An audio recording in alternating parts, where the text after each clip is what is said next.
Corey, you got water? Corey? He's locked in. Can I get that water? Thanks, dude. Guys, just injuries from the game. Christian had something with his calf, didn't return. Possible calf strain. We'll have to see tomorrow on it, though.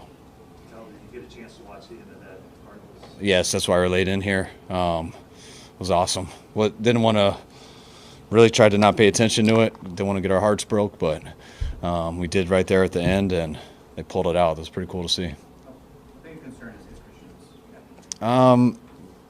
We think he'll be all right. I don't know if he would have been able to go next week or not, but we'll have to find out more tomorrow. But he was moving around all right on the sideline, so hoping it's not too bad, but won't know till tomorrow. I know all this just happened, but any early thoughts on how you'll approach next week now that you have the bye? I'm not sure.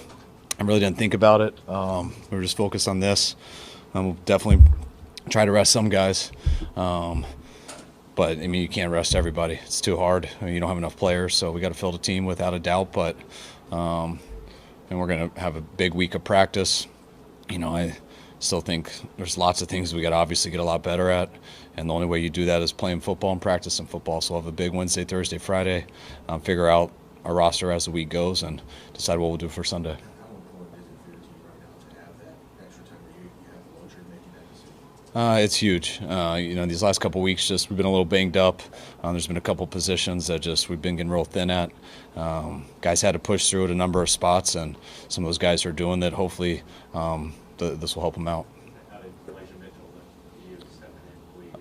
I thought Elijah did a great job. When Elijah's healthy, I think he's as good as anybody.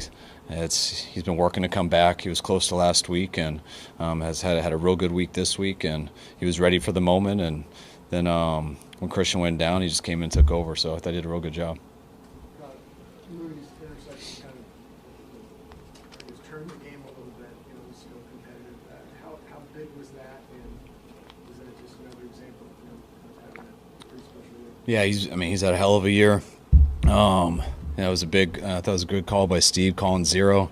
Quarterback had to get rid of it, and Mooney was all over him, and then he made the catch.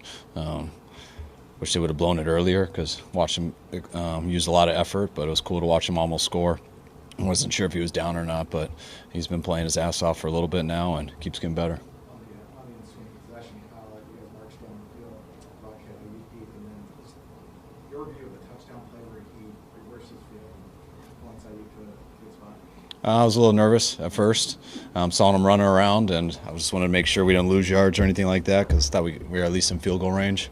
But he bought some time, and then when I saw that ball leave going across the field and quickly looked to where it was and he was all alone, quickly was excited. So it was a hell of a play by him, and it's great to get 7 there. Coach, you hear about guys practicing some of these off-script plays.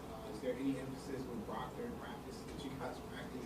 Any of that scrambling, going to practice across the body, any of that? I mean, you don't call an off-script play, but lots of times plays don't work in practice.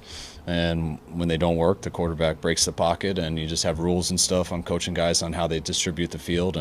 But yeah, anytime a play doesn't work, whenever, we use it as a rep to do that type of stuff, and he's got a good knack for it.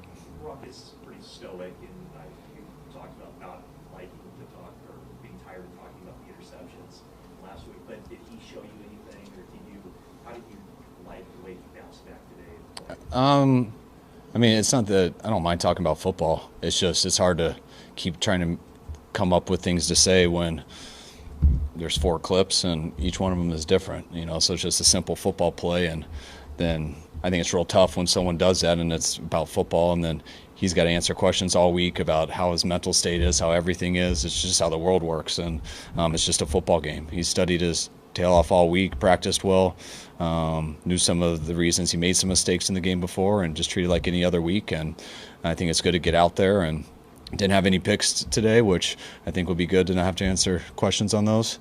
But I thought it was a hell of a deal for him. I mean, I've had a lot of real good quarterbacks in this organization, and just being told in there that he broke the record for the all-time yards in a year, I think that's a pretty big accomplishment by him and everyone else in there. So it was cool to do that today and to lock up the 1 seed.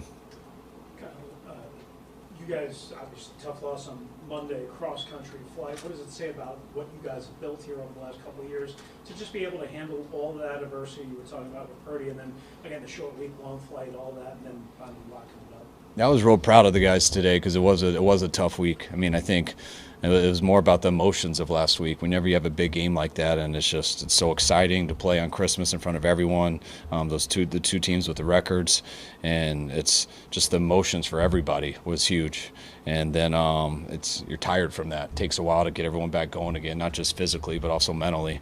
So I had a lot of concerns about that throughout the week. Talked to the players a lot about it, but you never know how they're going to be till game day. And I was just pumped that they went out, didn't worry about anything else, and found a way to win today. Kyle, your offense is going to get a lot of attention because of some skill position players that you have. But you've known Trent Williams forever.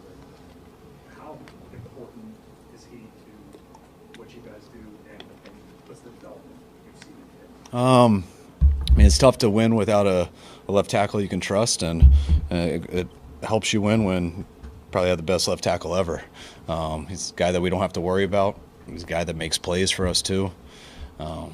Being with Trent his rookie year all the way to now, he almost looks the same. I mean, you think he's not going to bend his knees much and walk through and stuff, which I give him a hard time for, but once that ball snaps, he looks like he's 23. So he's as good of an athlete as I've been around. He's one of the best leaders on our team.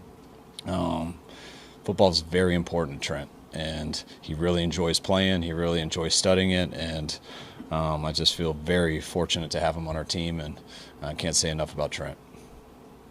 I mean, you've been back here before, but any emotions as far as being able to do what you guys did today here? No, not at all. I used to have those, but it's a totally different place here now and different people, and nothing's personal here anymore. The personal stuff is gone. No Last turnovers, one. no turnovers, 20 penalty yards. It's a massive improvement in 6 days. As a coach, I guess, you're pleased with those numbers? I'm pleased with winning, and then after you win, then you kind of look at all the other stats, and especially after last week, I mean, the turnovers and penalties, I think, made it really tough to win. So I'm glad we cleaned that up, and I'm glad we got the W. All right, thanks, Doug. All right, guys, thanks.